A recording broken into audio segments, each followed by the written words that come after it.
Varahi silks మన నెల్లూరులో September 25వ తారీఖున గొప్ప ప్రారంభం. కంట్రకొట్లి, నీకేదో తీరాల్సిన కోరుకుందట. నువ్వు తీరుస్తావా? నా ప్రాణం కాపాడి నాకెంతో సహాయం చేసిన వాడివి. నేను ఎలాగూ నీ ప్రాణాలు కాపాడలేను, కనీసం నీ కోరికైనా తీరుద్దాం అనుకుంటున్నాను. ఏమిటో చెప్పు. ఇక్కడికి పడమట్న 100 మైళ్ళ దూరంలో కొత్తపల్లి అనే చిన్న ఊరుంది. అక్కడ అమ్మవారి గుడి వీధిలో రంగన్న, లక్ష్మి అనే దంపతులున్నారు. అప్పులు ఇచ్చే ఒక పెద్ద భూస్వామికి వాళ్ళు బాకీ పడ్డారని నిర్దాక్షిణ్యంగా ఆ పేద దంపతులకున్న ఒక్కగానొక్క బిడ్డని బానిసగా తీసుకుపోయాడా భూస్వామి. నువ్వు వెళ్ళి వాళ్ళు రాసిచ్చిన నోటు బూడిద చేసి ఆ బిడ్డను తీసుకొచ్చి ఆ తల్లిదండ్రులకు అప్పచెప్పాలి. అదంత పని వెంటనే చేస్తాను, వస్తాను. కానీ ఒక్క షరతు. ఏమిటది? ఆ పని చేయటానికి నువ్వు డబ్బు ఉపయోగించకూడదు, నీ అధికారం ఉపయోగించకూడదు, ఆయుధం ఉపయోగించకూడదు. చెయ్యగలవా? తప్పకుండా చేస్తాను. నాకు ఉరిశిక్ష పడేలోగా నువ్వు ఆ పని చేయాలి. అది విన్న తర్వాతే నేను కన్ను ముయ్యాలి. అంటే వారం రోజుల్లోగా దాన్ని నువ్వు సాధించుకురావాలి. తప్పకుండా నీ కోరిక తీరుస్తాను, వస్తాను. వెళ్ళు తమ్ముడు, వెళ్ళు. జనారణ్యంలో జంతువుల గురించి కొంతైనా నువ్వు తెలుసుకుంటావు.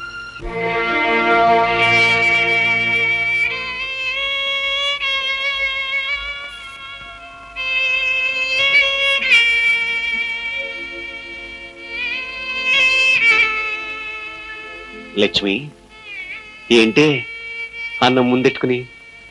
పసివాడి కోసమేనా? అవునండి, అలవాటు ప్రకారం 3 కంచాల్లో ముద్దలెట్టాను.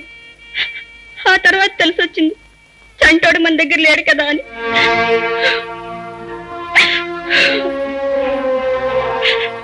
అమ్మా లక్ష్మి. అన్నా అన్నా,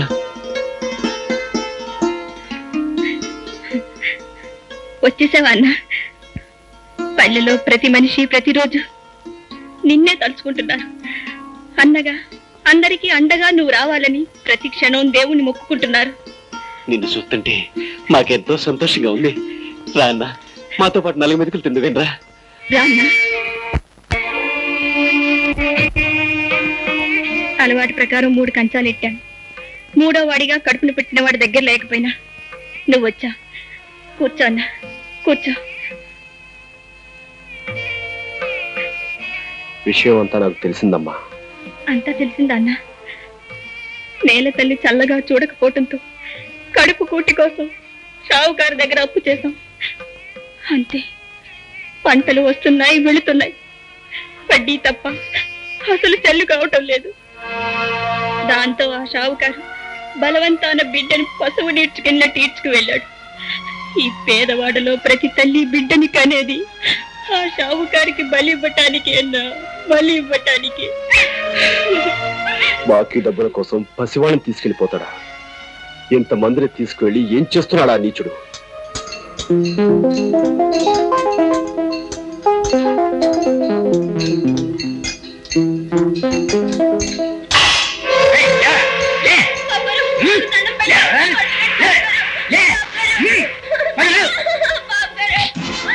రాస్కెల్, నువ్వు మనిషివా పశువా?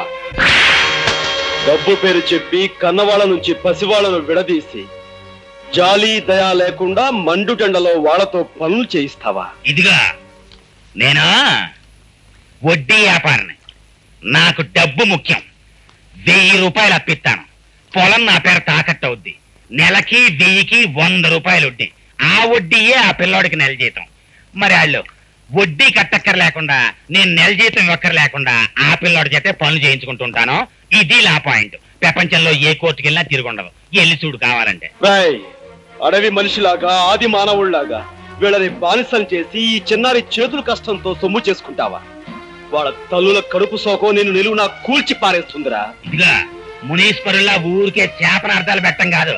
5000 సొమ్ము నా మొఖాన కొట్టు. అప్పుల కాగితాలు చింపేసి దానికి సరిపడా పిల్లల్ని వదిలిపెట్టేస్తాను. ఆఫ్టర్ ఆల్ 5000 కదా నీకు కావాల్సింది.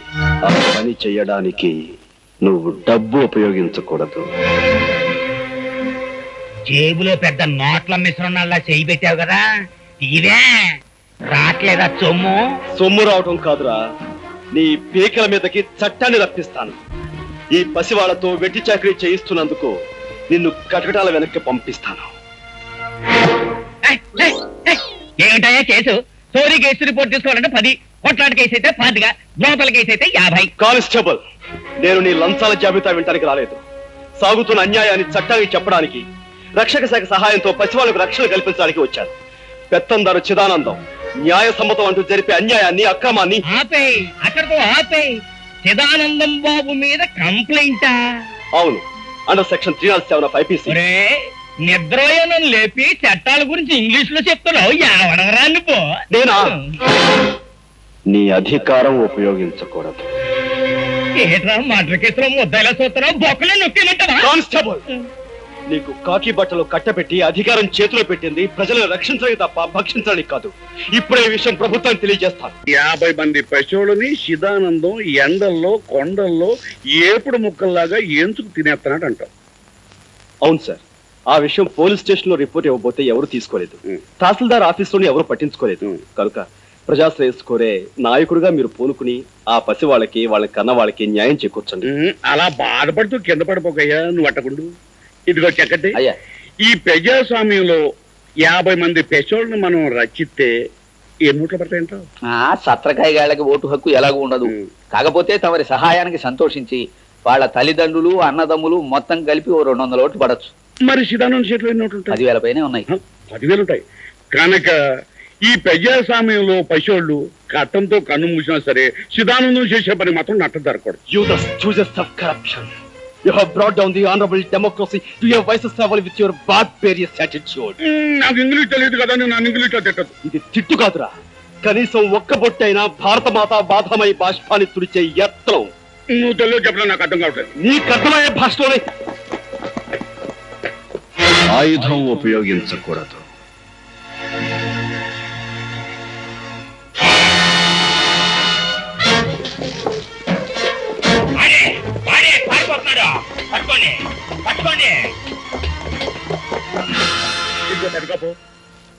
ఆయన్ని పోలీసులు పట్టుకునే లోపల మన మనుషులు పెట్టి ఆయన్ని చంపించాయి. పోలీసులు ఎన్కౌంటర్ లో చచ్చిపోయిందని రాంచేద్దాం. నాతో ఫ్రెండ్షిప్ మొదలెట్టాక నీకు కూడా ఎండన విడియాలు వస్తున్నాయి.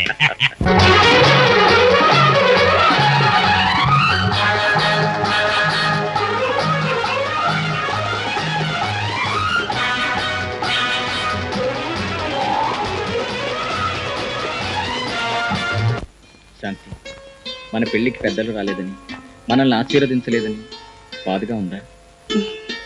లేదు బావా, మనసిచ్చిన మనిషితో మనో జరగటం ఆడజన్మకో వరం.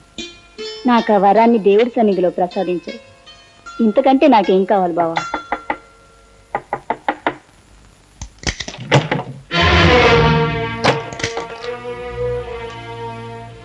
అవునే, నువ్వు ఏంటనే, ఏం జరిగింది? అవన్నీ తర్వాత చెప్తాను. క్షమించండి, రాకుండా సమయంలో వచ్చాను. నేను ఇంటిగా బయటికి వెళ్ళిపోతాను. ఆగనయ్య, నిన్ను చూస్తుంటే ఏదో ప్రమాదంలో ఉన్నట్టున్నావు. అసలు ఏం జరిగింది? అదేనమ్మా, చిదానందం చేతిలో చిక్కుకున్న పసివాళ్ళను రక్షించడానికి వచ్చాను. కానీ వాళ్ళ మనుషులు, పోలీసులు నా ప్రాణం తీయడానికి నా వెంటపడ్డారు. నేనే కనుక వాళ్ళ చేతిలో చనిపోతే ఆ పసి వాళ్ళకి ఏ దిక్కు ఉండదమ్మా.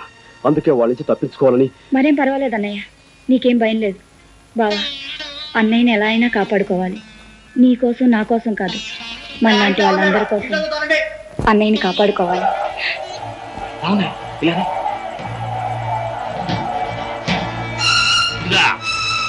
ఓ దొంగనాయాలుగాడు మా ఇంటి నుంచి తప్పించుకొచ్చాడు.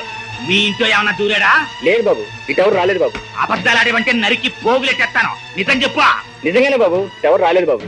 నీతో మాట్లాడి నాకు చెకింగ్ చేస్తానుండు. బాబు, ఏంటి? నిన్ననే మా అన్నయ్యకి పెళ్ళయింది. ఈవేళ శోభనం జరుపుకుంటున్నారు బాబు. శోభనమా? కళ్ళతో సూత్తే కన్నా మనం. బాబు,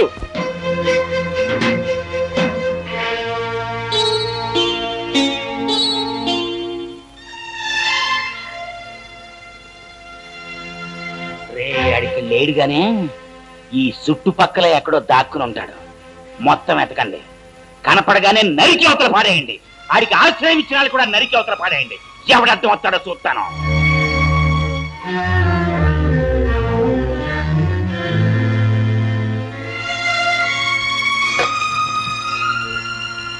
వాళ్ళు వెళ్ళిపోయారన్నయ్య, ఇంకేం పర్వాలేదు. మనుషులకు మనసులు ఉంటాయని తెలుసు, కానీ అవి ఎంత గొప్పగాను ఎంత ఉన్నతంగా ఉంటాయని ఈ రోజే తెలుసుకున్నాను. అమ్మా, చిన్నదానివి, నిన్ను చెల్లెనాలో చేసిన ఈ గొప్ప పనికి తల్లనాలో నాకు తెలియటం లేదు. భర్తకి బిడ్డకి తప్ప తన పక్కన మరెవ్వరికీ స్థానం ఇవ్వదు ఆడదే. అలాంటి పవిత్ర స్థానంలోకి నన్ను తీసుకుని కాపాడిన నువ్వు నిజంగా తల్లితో సమానం. ఏమిచ్చి మీరు రుణం తీర్చుకోవాలో నాకు తెలియటం లేదు. అదే మాట అన్నయ్య, నువ్వు మా కోసం మా పల్లె కోసం చేసిన సాయం ముందు త్యాగం ముందు నేను చేసింది ఏ పాటిదన్నయ్య. నువ్వు 10 కాలాల పాటు చల్లగా ఉండటమే మాకు కావాల్సింది. అమ్మా, పవిత్రంగా జరగాల్సిన మీ మొదటి రాత్రి నా కారణంగా పాడైంది. అందుకే నేను వెళ్ళి పూలు తీసుకొచ్చి మంగళప్రదంగా మీ మొదటి రాత్రికి అలంకారం జరుపుతాను. ఒక అన్నగా నన్ను తృప్తి పొందనివ్వండి.